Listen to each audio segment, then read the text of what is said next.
नमस्कार दोस्तों, आज हम लेकर के हाजिर हैं फिर प्रश्न वाली 6.3 जिसमें हमें डिस्कस करना है पहले सवाल। ठीक है, उससे आगे सवाल फिर डिस्कस करना है। पहले सवाल आपके पास जो है वो मैं आपको बता दे रहा हूँ।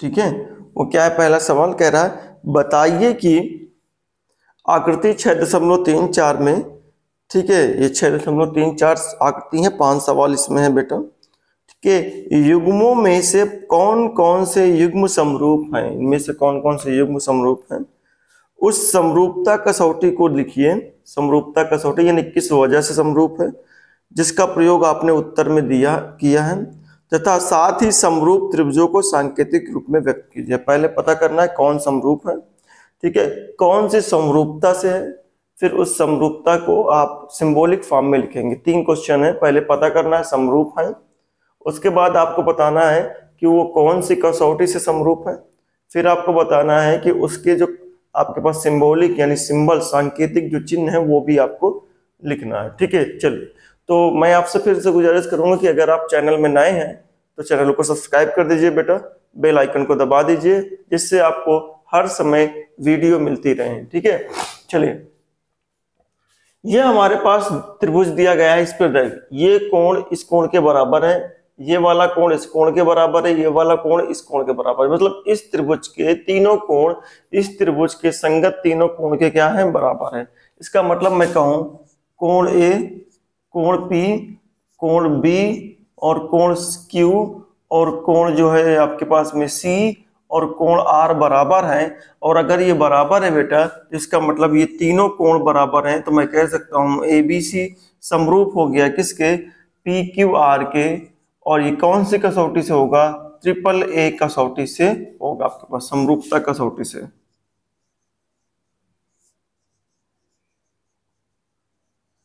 ठीक है, आई होप आपको समझ में आया होगा। पॉज करके वीडियो इसको नोट कर लीजिए, मैं हटा दे रहा हूं इसको क्योंकि जगह मुझे चाहिए। ठीक है, नोट कर लीजिए, फिर आगे बढ़ते हैं। चलिए आगे की तरफ अगर बढ़ते हैं तो दूसरा नंबर सवाल हम उधर की तरफ है। ठीक है, यहाँ पास हमें दिया गया है दो दो भुजाएं दी गई, इसमें भी 2 भुजाएं दी गई, एक कोण 70 है, एक कोण 70 है। दो जो भुजाएं दी गई हैं उनके बीच का कोण 70 है। तो दी गई भुजाओं का अनुपात निकाल कर देखते हैं। ठीक है, दी गई भुजाओं का अनुपात अगर निकाले तो क्या मिलेगा? ठीक है, 5 का 10 के साथ अनुपात निकालें। 5 का 10 के साथ अनुपात क्या निकल के आए? 5/10। तो 5 वाली भुजा क्या है? 5 वाली भुजा है ml अपान 10 वाली भुजा है QR, यानी ml और QR का जो अनुपात निकल के आया है वो 1/2 है बेटा। ठीक है, इसी तरीके से आप, ठीक है, mn का अनुपात किसके साथ? PQ के साथ लीजिए। mn का अनुपात PQ के साथ लिखेंगे 2.5/5। ठीक है, जब आप इसको कैलकुलेट करेंगे तो वैल्यू क्या मिलेगी आपके पास में? इसको दशमलव हटा दीजिए, 25/50 मिलेगा और ये कैंसिल होकर के 1/2 मिलेगा। यानी इसका मतलब इस वाली भुजा का इसके साथ अनुपात और इस वाली भुजा का इसके साथ अनुपात क्या है? बराबर है। तो जब आपके पास संलग्न दो भुजाओं का अनुपात बराबर है, ठीक है, संलग्न दो भुजाओं का, ठीक है, दूसरी संलग्न दो भुजाओं के अनुपात के बराबर है, तो उसके अंतर्गत कोण पे ध्यान देते हैं। अंतर्गत कोण भी क्या है? बराबर है। अगर बराबर है तो हम ये कह सकते हैं ml upon Q R is equal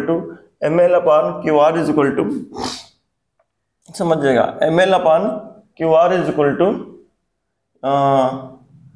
mn upon P Q, ये बराबर है। और कोण जो है m बराबर कोण क्यू है। इस वजह से क्या है, त्रिभुज जो हमारे पास में है ये समरूप हो जाएगा। ठीक है, कौन सी समरूपता से? त्रिभुज आपके पास है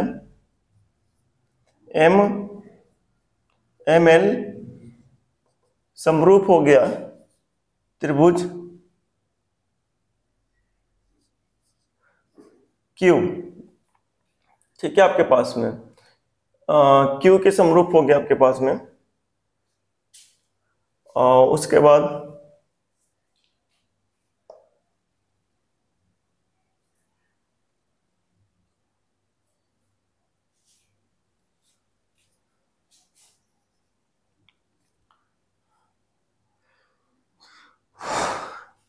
एम एल आपके पास में, चलिए देखिए बेटा, इसमें कोण आपको ढूंढना पड़ेगा कौन कौन कौन किसके बराबर है। देखिए ये एम एल के सामने, एम एल का अनुपात क्यू आर के साथ है, एम एल का अनुपात क्यू आर के साथ है, ठीक है। एम एल का अनुपात किसके साथ आपके पास है, क्यू आर के साथ है, क्यू आर के साथ है। तो जो एम है वो पी के बराबर होगा, समझिएगा। एम जो है पी के, इसके सामने वाला जो है, ये वाली जो आपके पास में है, इसकी भुजा इसके साथ अनुपात में है, तो इसके सामने वाला कोण हो गया, इसके सामने वाला कोण ये हो गया, ठीक है। अब इसका अनुपात इसके साथ है, तो ये वाला कोण आर के बराबर हो गया, ठीक है। इसका मतलब एम जो है क्यू के बराबर है, ठीक है। एन जो है पी के बराबर है, और एल जो है आपके पास में, एल जो है आपके पास में आर के बराबर है। अब इसको हटा दीजिए। जब आप कैलकुलेट करें तो इस बात को ध्यान रखिए, सीक्वेंस में होना बहुत जरूरी है, ठीक है। तो ये कौन सी समरूपता हो गई, त्रिभुज भुजा भुजा भुजा समरूपता, ठीक है।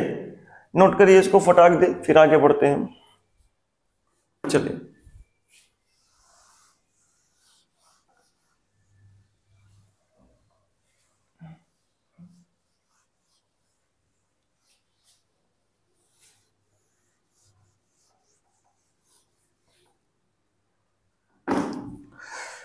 तीसरा सवाल हमारे पास देखो दिया गया, तीनों भुजाएं दी गई हैं। इन तीनों भुजाओं पर गौर करिएगा,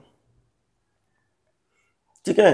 ये तीनों भुजाएं दी गई हैं, इन तीनों भुजाओं पर गौर करिएगा क्या कह रहा है, मतलब तीनों भुजाओं के बारे में। अगर हम तीनों भुजाओं पर गौर करें तो 2.7 पॉइंट ये हमारे पास है, 3 ये है और 2 ये है आपके पास में। अनुपात लेते हैं, किसका क्या अनुपात है आपके पास में, ठीक है। अगर आप ध्यानपूर्वक देखें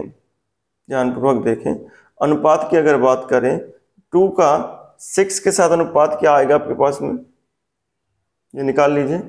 3 का अनुपात किसके साथ आएगा, ठीक है। यहाँ पास अनुपात किसी का मिल नहीं रहा है। अगर देखें 27 का, अगर किसी भुजा का अनुपात 3 और 4 का अनुपात लेते हैं, 3/4, 2 और 5 का अनुपात हो जाएगा आपके पास में इवन 2। हाँ, अगर इसको ध्यानपूर्वक देखें बेटा, 2 और 4 का अनुपात क्या मिलेगा, 1/2, 2/4, ठीक है। फिर 3/6, इन दोनों का अनुपात तो मिलता है। इस पर जरा गौर करिए, 2 आपके पास में 27 है, और ये आपके पास 5 है हमारे पास में, दशमलव में 2.27 है, और ये 5 है आपके पास में। तो इससे तो आपके पास में 27 और ये 5 कुछ मिलेगा नहीं, इसमें कुछ मिस्टेक है, इसको हम सही कर सकते हैं, ठीक है। तो ऐसे तो समरूप नहीं दिखाएगा। अगर आप 0.4 लिख देते हैं, यहाँ पास 5.4 लिख देते हैं, तब ये बन जाएगी कहानी 5.4, ठीक है। और अगर आप नहीं लिखते हैं तो ये किसी भी तरीके से समरूप नहीं है, ठीक है। ये हमारे पास भुजा है, ये भुजा जो आपके पास थी एम पी अपान डी, ठीक है। ये वाली किसका आपके पास में, पी एल अपान डी एफ। ये वाली जो भुजा है वो किसकी है आपके पास में, 22 है, एम एल अपान ई एफ। इस तरीके से हमको ये मिलेगा, ठीक है। लेकिन अगर आप 5.4 करते हैं तो यहाँ सवाल में तो नहीं दिया गया है, लेकिन आप कर लेंगे तो समरूप हो जाएगा। अगर इसको नहीं बनाएंगे तो ये समरूप नहीं होगा बेटा, ध्यान रखिएगा इस बात के लिए, ठीक है। क्योंकि यहाँ 3 भुजाएं हैं, 3 भुजाओं से ही आपको निकालना है। तो मैं यहाँ पास 5.4 आप सही कर लीजिए, 5.4 लिख लीजिए, तो आपके पास ये करेक्शन हो जाएगा, ठीक है। तो क्या मिलेगा आपके पास में, समझिएगा इस बात को। ये एमपी है, ये डी है। एमपी के सामने वाला कोण कौन है, एमपी के सामने वाला कोण है एल, और डीए के सामने वाला कोण कौन है, एफ। डीए के सामने ये एफ के बराबर हो गया, ठीक है। उसके बाद पीएल वाला, ये हमारे पास पीएल के सामने वाला कोण है ये, ठीक है। उसके बाद में डीएफ के सामने वाला कोण है ई, डीएफ के सामने वाला कोण है ये, ई के बराबर है, ठीक है। उसके बाद एमएल जो है हमारे पास में ईएफ है, एमएल ये हमारे पास में पी किसके बराबर है आपके पास में, एमएल का अनुपात ईएफ के साथ है, ईएफ डी। इस तरीके से हमारे पास में जो है वो समरूप है। हमारे पास में त्रिभुज क्या है, समरूप है त्रिभुज एमएल एन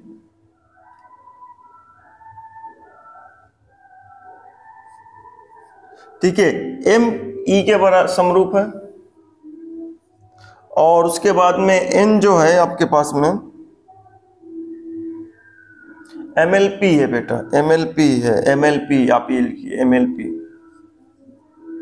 ठीक है, एल किसके बराबर समरूप है, बराबर है एफ के, और उसके बाकी जो है डी हमारे पास में। कौन सी समरूपता से? साइड साइड साइड समरूपता से। ठीक है, इस तरीके से ये सिद्ध हो जाएगा। पॉज करिए वीडियो को, इधर देख लेते हैं हम, उसके बाद फिर देखते हैं आगे की तरफ। यहां अगर ध्यान पूर्वक देखें, देखिए इसको मैं देख लेता हूं थोड़ा से। 2.5 है, 3 है और 6 और 5 है आपके पास में। ठीक है, यहां आप अगर ध्यान पूर्वक देखें इसको जरा से, 80 और 80 ये दोनों भुजा के बीच का कोण है, और इधर जो है वो दोनों भुजाओं के बीच का कोण नहीं है। जो दी हुई भुजा है उनके बीच का कोण नहीं है, और अगर उनके बीच का कोण नहीं है, ठीक है, तो फिर इसको करना संभव नहीं है। ठीक है, तो अगर आप 3 यहां होता, 3 यहां होता, यहां से उठ के यहां होता, तब ये समरूप हो जाता। ठीक है, अगर आंसर शीट आप अगर देख रहे हो उसमें अगर समरूप दिया होगा तो 3 यहां से इधर कर लीजिएगा, फिर आपके पास 2.5 का 5 के साथ में जो आएगा वो 1/2 आएगा। 2.5 का 5 के साथ कितना आएगा? 1/2 आएगा। फिर 3 का किसके साथ जाएगा? 6 जाएगा। अगर 3 यहां लिखते हैं तो, ठीक है, 3 यहां रखते हैं तब ये आपके पास समरूप होगा, नहीं तो नहीं होगा। आई होप आपको समझ में आया होगा। पॉज करिए वीडियो को, नोट करिए फटाफट।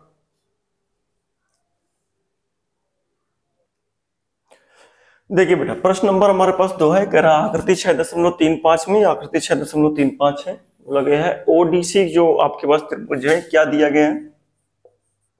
दिया गया हल हम कर रहे हैं। हमसे कह रहा है कि त्रिभुज ओडीसी समरूप है किसके? ओबीए के। ठीक है, इतनी बात है। अगर समरूप है तो समझिएगा ओ वाला ओ के बराबर होगा, समझिएगा ये वाला कोण इसके बराबर होगा। ओ जो डी ओ डी सी है, सर ओ डी सी, ये वाला कोण अगर 70 है तो ओ बी ए, ओ ओ के बराबर होगा, डी बी के बराबर होगा, और सी ए के बराबर होगा। ठीक है, ओ इस वाले त्रिभुज में आपके पास में ओ डी सी में ओ ओ के बराबर होगा। ठीक है, उसके बाद में डी जो है बी के बराबर होगा, मतलब ये भी 70 होगा। ठीक है, उसके बाद सी ए के बराबर होगा। ठीक है, सी ए के बराबर होगा, ये हो जाएगा ए। ठीक है, समझिएगा इस बात को। अब आपको ये बात करना है कि कह रहा है कि अगर बी ओ सी 125 डिग्री है, सी डी ओ 70 डिग्री है, तो डी ओ सी बताना है, डी सी ओ बताना है, और 3 कोण बताना है। ठीक है, हमको पता है बेटा कि इसमें से कोण जो डी ओ सी है आपके पास, डी ओ सी, ठीक है, ये आपके पास बराबर होगा किसके? ए ओ बी के। डी ओ सी जो है बी ओ बी के बराबर होगा, बी ओ के बराबर होगा। ठीक है, उसके बाद अगर आप देखें जो डी सी ओ है, डी सी ओ जो कोण है वो ए के बराबर होगा, कोण ए बी के बराबर होगा। ठीक है, ये हमको है। उसके बाद ओ ए बी, डीसीओ और ओ ए बी ये दोनों बराबर ही। अगर ये पता चल जाएगा तो ये भी मालूम चल जाएगा। चलिए मालूम करते हैं। ठीक है, क्या आपके पास में समरूप त्रिभुज के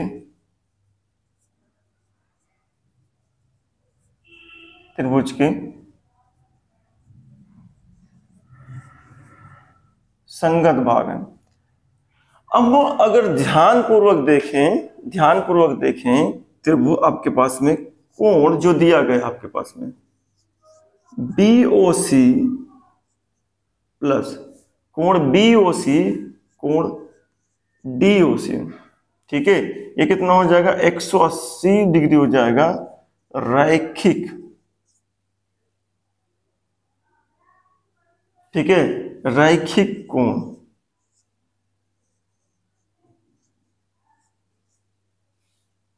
ये होगा आपके पास में। ठीक है, आपके पास में रैखिक कोण होगा आपके पास में। इंग्लिश में इसको लीनियर पेयर कहते हैं, ये ध्यान रखिएगा। रैखिक कोण होगा आपके पास में, या तो रैखिक युग्म कह लीजिएगा। दो कोणों का योग क्या होगा, बराबर हो जाएगा। एक ही भुजा, एक ही लाइन पर अगर दो कोण है तो इन दोनों का कोणों का योग क्या होता है, बराबर होता है, जिसे कहते हैं रैखिक कोण। अब अगर देखें इसका 120 125 डिग्री है बेटा, तो इसका कितना होगा, तो इसको उधर लेके जाओगे 125 सब्ट्रैक्ट हो जाएगा 55 डिग्री। इस तरीके से हमारा ये हो जाएगा। क्लियर है? आगे की तरफ 55 डिग्री ये निकल के आया, DOC अगर 55 डिग्री निकल के आया, समझिएगा ये 55 डिग्री निकल के आया। ठीक है, तो अगर त्रिभुज की अगर बात करें हम, एक त्रिभुज के दो कोण पता चल चुके हैं, त्रिभुज DOC या ODC जो भी आपने लिखा हुआ है, ठीक है, ODC में, ठीक है, एक 70 है, एक अभी निकल के आया है 55, प्लस एक का मुझे पता नहीं, लेकिन तीनों का योग कितना होगा, 180 डिग्री होगा। ठीक है, तीनों का कोण 180 डिग्री होगा आपके पास, तीनों का योग 180, 70 75 55 क्या होगा आपके पास, 125 होगा। तो कोण C बराबर 180 माइनस 125, तो C की वैल्यू निकल के आएगी 55। ये C और कुछ वही नहीं है, ये C और कुछ कोई और नहीं है, DCO है आपके पास में, दैट इज 55 डिग्री। अगर DCO की वैल्यू 55 डिग्री है तो आपके पास जानते हैं तब कोण OAB की वैल्यू भी कितनी हो जाएगी, 55 डिग्री हो जाएगी। ठीक है, इस तरीके से सभी कोण निकल के आए हैं। पॉज करिए वीडियो को, नोट करिए बेटा, फटाफट करिए। चलिए बेटा देखिए, इसमें हमको डायग्राम नहीं दिया गया है, इसको खुद से आपको करना है, डायग्राम बनाना है। कैसे करेंगे, समलंब ABCD है, एक समलंब दिया गया है ABCD, ठीक है,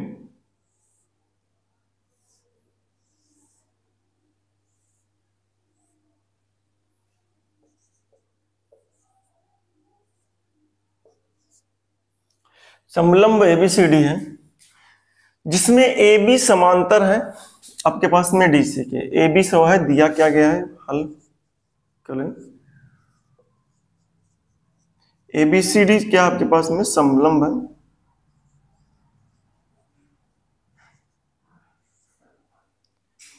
इस समलंब में अगर देखा जाए AB समांतर है DC की, विकर्ण AC और BD परस्पर O पर प्रतिच्छेद करते हैं, तो ये विकर्ण हो गया, O पर प्रतिच्छेद करते हैं। ठीक है, दो त्रिभुज की समरूपता कसौटी का प्रयोग करते हुए दर्शाइए कि OA का अनुपात OC के साथ और OB का अनुपात OD के साथ में। ठीक है, समझिएगा, तो हमें इसका अनुपात इसके साथ दिखाना है, इसका अनुपात इसके साथ दिखाना है। ठीक है, इसका इसके साथ, इसका इसके साथ दिखाना है। ये दोनों भुजाएं जो हैं आपके पास इस त्रिभुज में आ रही हैं, इसमें भी आ रही हैं आपके पास में, इन दोनों की अगर बात करें, इन दोनों की बात करें तो इसमें भी आ रही है, लेकिन इसमें खासियत है कि ये जो आपके पास समांतर नहीं दिया, समांतर से बात अगर ये दोनों समांतर लिखा है तो इन्हीं दोनों से कुछ ना कुछ बात निकलेगी आपके पास में। ठीक है, ये ध्यान रखिए। तो देखा जाए अगर ये दोनों समांतर है तो ये वाला कोण जो है अंतः एकांतर कोण बन जाएगा, बराबर हो जाएगा। ये वाला भी कोण क्या होगा, अंतः एकांतर कोण बन जाएगा, ये बराबर हो जाएगा। और ये वाला कोण शीर्षाभिमुख कोण बन जाएगा जो कि बराबर हो जाएगा। ठीक है, इसका मतलब त्रिभुज AOB जो है आपके पास में COD के बराबर, आपके पास में तीनों कोणों क्या होंगे, बराबर होंगे। अगर आप ध्यानपूर्वक देखें, इसको कैलकुलेट करें तो हम जानते हैं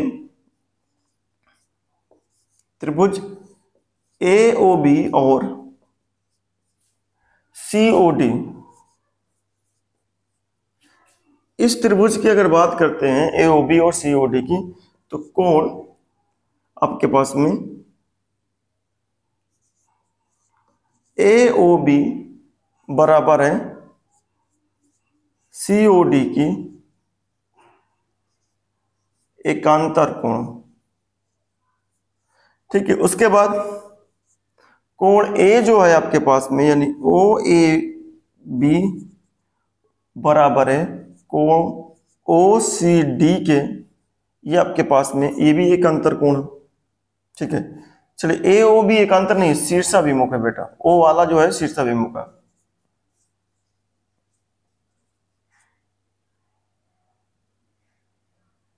शीर्षाभिमुख। ठीक है, ये आपके पास में। आगे ओ ए बी और ओ सी डी की अगर बात करते हैं तो क्या मिलता है हमको, ओ सी डी एकांतर कोण मिल जाता है।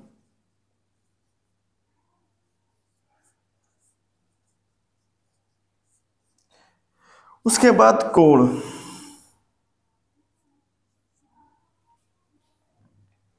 ठीक है, कोण की अगर बात करें इसकी, तो ओ ए बी और उसके बाद में ओ सी डी किसके बराबर हो जाएगा, ठीक है, ए बी ओ बराबर हो जाएगा सी डी ओ के। ठीक है, तो ये भी एकांतर कोण हो जाएगा।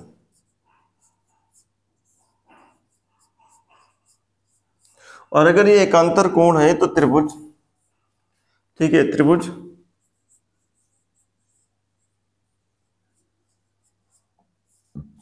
समरूप हो जाएगा ट्रिपल ए